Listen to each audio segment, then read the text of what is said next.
Okay, something I have been wanting to do for a while now is covering the Saint Seiya movies in one way or another, and I decided to cover Legend of the Crimson Youth, Overture, and Legend of Sanctuary, starting with Legend of the Crimson Youth, which is widely regarded as the best of the movie, and to my surprise, a lot of fans flat out started with this movie, and YouTuber Anime Caveman even called it a masterpiece, and well, let's see if that's the case. Oh, and sub to Anime Caveman. And YouTuber Anime Caveman called it a masterpiece. And well, let's see if that's the case. Oh, and subscribe to Anime Caveman, by the way. This movie is directed by Yamayoshi Shigenyashu, who has done a number of Dragon Ball films, writer Yoshigi Suga, who has worked on Saint Seiya anime before, One Piece, and many other things, and of course this is a work based off of Masumi Kurumada. It starts off with Sayori, our Athena, outside as flashes of destruction are seen. The main villain appears, the other sun god and son of Zeus, Abel. He greets Athena. Apparently, they have not seen each other in 1,000 years. Athena bows and the title hits along with a cool stone carving behind it. They sit down and Abel tells her why he has returned, saying a long time ago humans were shitty, Zeus flooded the world, and humans have gone back being shitty again. I would say they were connecting this with the Noah story if I didn't know better. Abel says he has come to do what his father once did and finish off the world. Suddenly, all the Bronze Saints come to visit Athena while Seiya attempts to add some goofy levity to the situation, apparently. Abel's warriors say while they are impressive for defeating the Goat Saints, they are in charge of taking care of Athena now. And to the shock of the audience, Abel now has authority over the fallen Goat Saints, resurrected by his power. Athena decides to go along with this, but Seiya just can't handle it.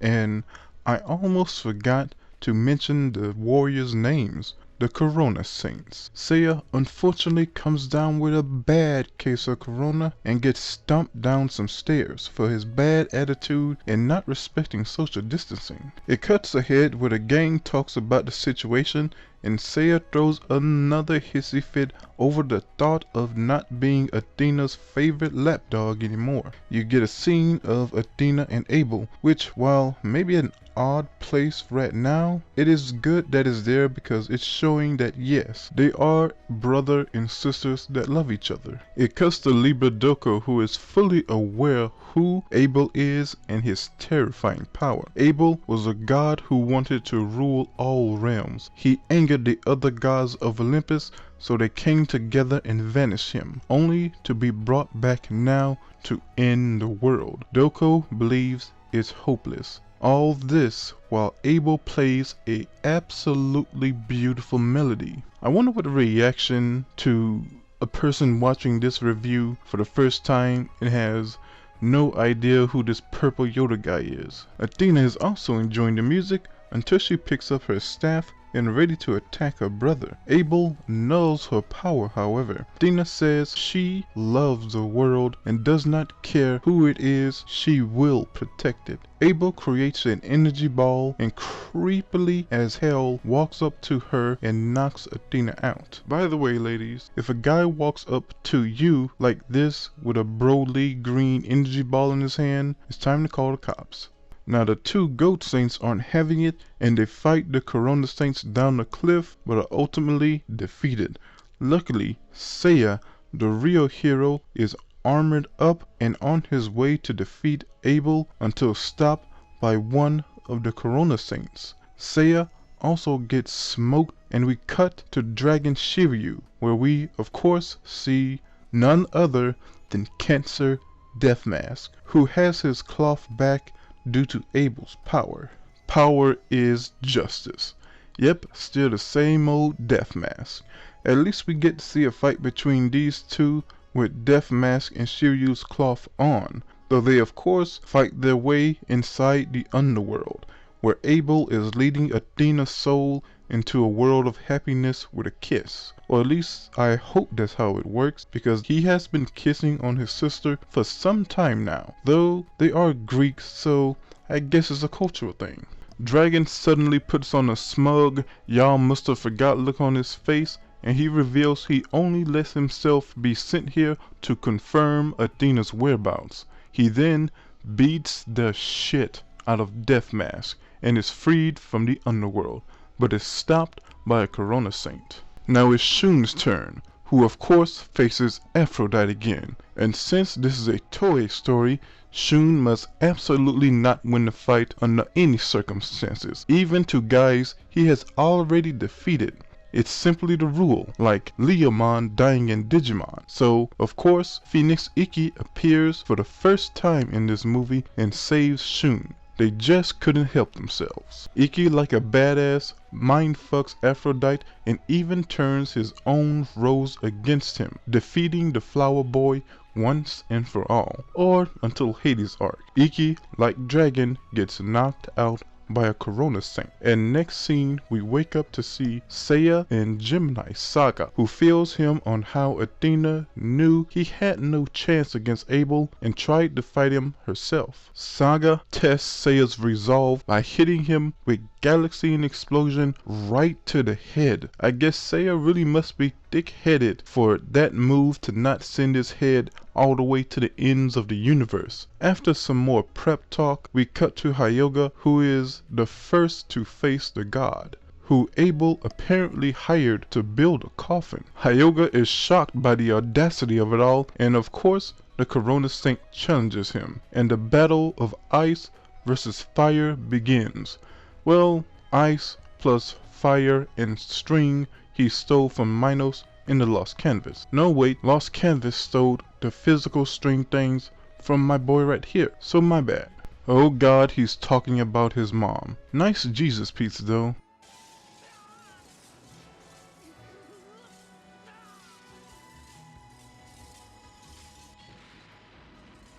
God damn. Somewhere Sub-Zero is looking from a distance like, you did good, son. Well, everyone makes their way to rescue Athena, but Seiya learns to break his limits and unleashes his Cosmo, bypassing Galaxian Explosion and defeating Saga. He is met by Corona Saint, but Saga says to leave it to him, and he suicides the warrior.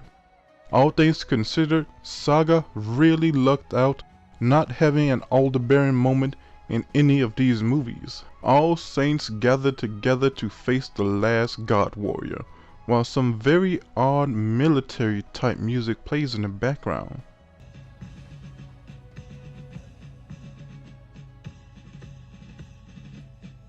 Well, they get stomped. Luckily, the Knight of Hope appears and gets sparked like the rest of them, while everyone sighs in disappointment. Abel talks to the soon-to-be a corpse of Athena and continues to destroy the world. But, to the shock of no one that knows the series, Seiya does not give up, and he gives himself a prep talk, raising his Cosmo, somehow summoning the gold cloth of Sagittarius that roars for some reason.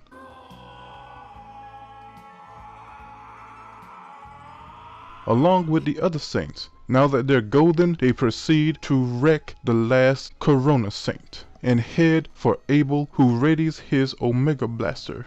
Hyoga and Shiru immediately get stretched. Sorry guys, but this is Saint Seiya. Only he's allowed to save the princess in the end. Seiya tries to attack, but just like with Poseidon, his godly presence deflects everything. But this is Seiya, the Saint of Hope. He raises his power to the point where even Abel notices.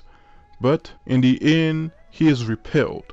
He calls for Athena, who hears his voice, releasing her from Abel's power. Athena awakens and tells everyone she sides with Earth. Abel's not having it, but Seiya raises his Cosmo with the bow of Sagittarius pointed at the god. But Abel proclaims himself to be the one and only god and cannot be defeated. As the world begins to crumble, Seiya readies his shot, raises his Cosmo, and Seiya surpasses a god. In the end, the sun rises and the saints save the day. If the world knew what they did this day, they would thank them.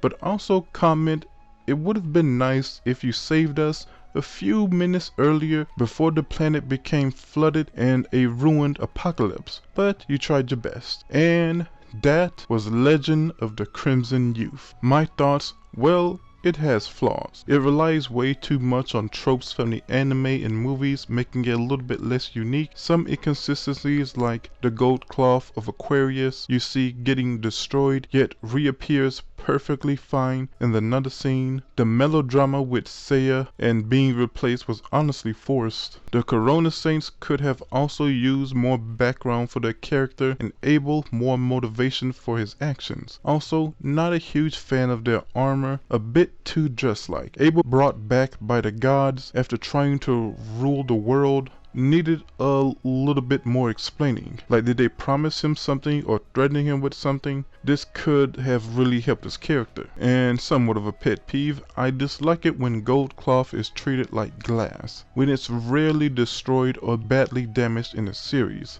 And when it is, it's usually by a god. But besides all that, this movie is great. Like, I have not seen it in some time. Knew it was regarded as one of the best Saint Seiya movies, well, the best Saint Seiya movie, but was honestly kind of impressed. It has beautiful watercolor backgrounds and attacks, but a bit darker, giving it a real movie feel. On so many levels, it was visually beautiful and interesting. The cinematography was great in terms of angles and how they present techniques. In terms of action, this is one of the best things in Saint Seiya to look at. While there are character issues, I still like the Corona Saints. I like the addition of the Gold Saints, and while they were getting the short stick in the movies again, they serve in making the action interesting and making the Bronze Saints have their moments, except for poor old Shun. The music. Saint Seiya has always had amazing music, but in this movie, Seiji Yokoyama was truly putting his all here, and it all serves to enhance what's already going on in the movie.